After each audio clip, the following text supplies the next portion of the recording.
ये उस दिन की कहानी है जिस दिन इंडिया ने ऑफिशियली विराट कोहली से दिल लगा लिया था कि भाई आप में हमारा भरोसा है अगले 10-12 सालों के लिए।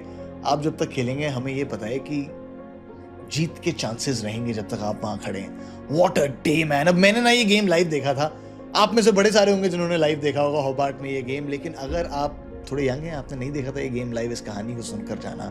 इनक्रेडिबल स्टोरी यार। पहले लेकिन कॉन्टेक्स्ट दे दूं इस कहानी का थोड़ा सा। ये मैच इंपॉर्टेंट क्यों था? उस समय ना ट्रायंगुलर ओडीआई सीरीज होती थी 3 टीमों के बीच ऑस्ट्रेलियन समर के एंड में।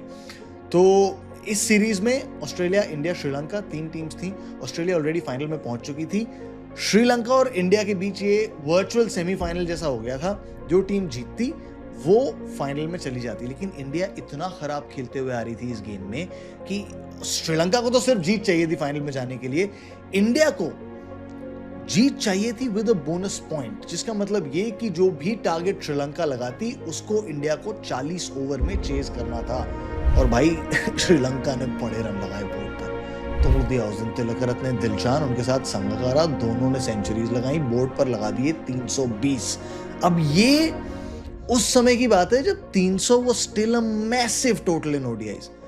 ओडीआई में नहीं होते थे आसानी से 300 चेस भाई, मतलब चांस ही नहीं है। आप 300 देखते थे और आपके हाथ पैर ढीले हो जाते थे कि भाई ये तो चेज नहीं होने। और ये एक्चुअली उस गेम में भी हुआ। यू कुड जस्ट सी कि बॉडी लैंग्वेज उस इंडियन टीम की बहुत अच्छी नहीं थी। जैसे ही वो रन्स लीक होने लग गए ना, 320 चेस करना एक बात होती है, बट 40 क्वालिफाई करना था तो 40 ओवर के अंदर चेस करना था।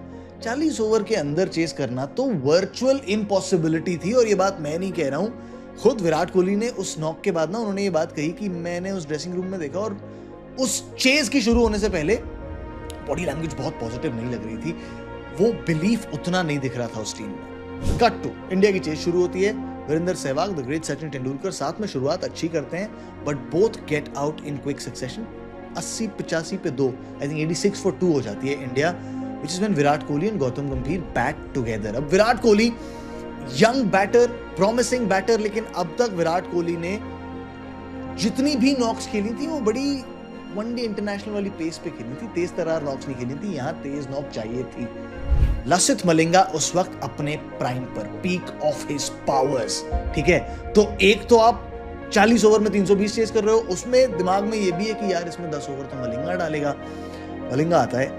I still remember Virat Kohli की दूसरी बॉल थी वो इनिंग की, pin point, nailed in, telling in yorker, flick करता है उसको विराट कोहली। आपने, अब तो हम सब आदी हो गए वो शॉट देखने के, रिस्ट ब्रेक करके फ्लिक करता है, चौका। And that I think was a statement कि बाकियों का पता नहीं, मैं तो ये चेज एस करने आया हूं, मैं तो जिता के जाऊंगा। उसके बाद एक्चुअली एक ऐसा पीरियड आता है 30-35 बॉल का जिसमें रन बनते ही नहीं है यार। बाउंड्री एक भी नहीं आती फॉर ऑलमोस्ट 6 ओवर्स बिटवीन गंभीर and Virat Kohli, but they keep going. Virat Kohli keeps going. The only problem is Gautam गंभीर आउट हो जाते हैं। और गौतम गंभीर के आउट होने के टाइम इंडिया को 120 रन चाहिए थे 75 बॉलों में टू क्वालिफाई। 75 balls 120 runs. ये वो टाइम था जब T20 क्रिकेट अब भी पेस पकड़ रहा था, 200-250 रन नॉर्म नहीं थे। 75 में 120 was very tricky, almost 10 run पर over in an ODI game, very tricky. But Virat Kohli ने अपने दिमाग में इक्वेशन साफ कर ली थी। उन्होंने एक्चुअली जब सुरेश रैना आए ना बैटिंग करने, तो रैना से ये बात कही कि यार इस गेम को ना, 40 ओवर है ना, इसको 2 T20 गेम की तरह देखो। 20 में 160 चेस करने को देख रहा हूं मैं तो वैसे बैटिंग कर रहा हूं, आप भी वैसे ही बैटिंग करो। And I have spoken to Raina bhai who talked about this incident. खुद विराट ने ये बात कही है कि उस दिन उनका पर्सपेक्टिव चेंज हुआ while he was in that chase. और ये कितनी कमाल की बात है ना। हम सोचते हैं कि क्रिकेटर्स तो बाहर से प्लानिंग करके आते हैं, बाहर से बहुत सारे प्लान्स बनाकर आते हैं, जो कि होता है, बट जीनियस तो वो होते हैं जो वहां in the battle of that heat decide करें कि नहीं यार ये ऐसे नहीं होगा, ये ऐसे होगा। फॉर विराट कोहली टू से कि यार 320 की चेस को 2 पार्ट में डिवाइड करूंगा, 20-20 ओवर में 160 चेस करने जाऊंगा, वाज जीनियस। तो वो अपनी चेस वैसे ही पेश कर रहा था। साथ आ गए Suresh Raina and the two of them got going. 91 चाहिए थे आखिरी 10 ओवर में, which was still a big ask, right? Kulasekara डालने आता है 31वां ओवर। 10 में 91 चाहिए, रन रेट 9.1। अगर एक खामोश ओवर हो जाए तो आपका रिक्वायर्ड रन रेट 10, 11 जा सकता है, 12 जा सकता है। विराट न्यू कि इस ओवर को टारगेट करना होगा। कुलशेखरा को लगातार 3 चौके लगा दिए। ही केप्ट फाइंडिंग बाउंड्रीज, चाहे कुलशेखरा हो, चाहे कोई और बॉलर हो सामने से दूसरे एंड पर, चाहे कदमों का इस्तेमाल करके उठाकर ड्राइव करके बॉल मारनी हो, फ्लिक करनी हो। उस दिन उसके दिमाग में जो चेज मास्टर का कंप्यूटर था ना, वो शायद पहली बार ऑन हुआ और उसको पावर मिली उसके जिगरे से, विराट कोहली के जिगरे से, और वो लगा रहा भाई। Then comes the most important over of the game, 35वां ओवर। लसिथ मलिंगा, यहां लसिथ मलिंगा विकेट ले जाए या खामोश कर जाए तो चीजें बदल सकती हैं अब भी इंडिया के लिए। पहली बॉल पर विराट कोहली को pinpoint nailed yorker, Virat Kohli flick करता है, 2 रन निकालता है, Virat Kohli scores a century, celebrate करता है, but he knows the job is not done, the job is done when your team wins. अगली बॉल, और ये अगली बॉल एक्चुअली वो एक मोमेंट था, मैंने आपसे कहा ना कि इस दिन इंडिया ने दिल लगा लिया था विराट कोहली से। फॉर मी ये अगली बॉल थी जिस पर पूरे भारत ने अपना दिल दे दिया, निकाल कर रख दिया विराट कोहली को कि भाई आप ही हैं, आप बनेंगे किंग, हमको पता है। लसिथ मलिंगा एक और यॉर्कर नेल करता है मिडिल और लेग स्टंप पे, और ये पीक लसिथ मलिंगा है भाई।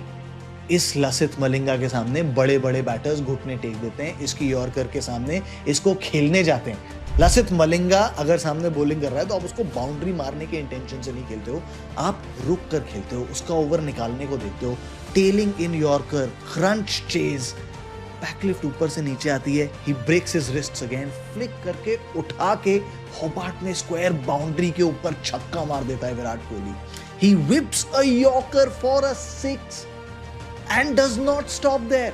उसको पता था कि ये गेम जीतना है तो मलिंगा को तोड़ना होगा, और क्या तोड़ा है। पहली बॉल पर 2, अगली बॉल पर 6, उसकी अगली 4 बॉल 4 चौके। I had never seen Lasith Malinga this clueless ever। ये लसिथ मलिंगा के करियर में पहली बार था। आई थिंक उसने 7.4 ओवर्स में कुछ 96 के आसपास रन दिए थे और 1 विकेट लिया था। ये लसिथ मलिंगा के करियर में पहली बार था उस समय तक कि उसकी इकोनॉमी एक वनडे गेम में 12 के ऊपर गई हो। दैट टेल्स यू कि वो किस पीक फॉर्म में आ रहा था। उसको तोड़कर रख दिया यार विराट कोहली ने, and that is the day when I think all of us realise कि ये जो 23 साल का लड़का है ना, इसमें 2-3 चीजें अलग हैं। एक तो ये हर तरफ से जीत देखता है, ये उतरता है मैदान पर जीतने के लिए, कॉम्प्रोमाइज करने के लिए नहीं। उस दिन ऐसा लगा कि वो इंडियन टीम के थोड़े से शोल्डर्स ड्रॉप हो गए थे, वो शायद सोच रहे थे चलो यार ये गेम तो होना नहीं है, बहुत लंबे टूर का एंड था, घर जाएंगे कुछ करेंगे। नॉट विराट कोहली। एक तो ये जीतने के लिए उतरता है, और दूसरा ये ढूंढ के मारता है सामने वाली टीम के सबसे बड़े बॉलर को, उसमें खौफ भरने आता है और उसको ढूंढ के मारता है। He did that with Lasith Malinga. कमाल बैटिंग यार। और फिर उन्होंने ये बात कही भी कि उस दिन उनको ये रियलाइजेशन हुआ कि ऐसा बैटर बनना है जिससे सामने वाली टीमें डरे, थोड़ा खौफ हो।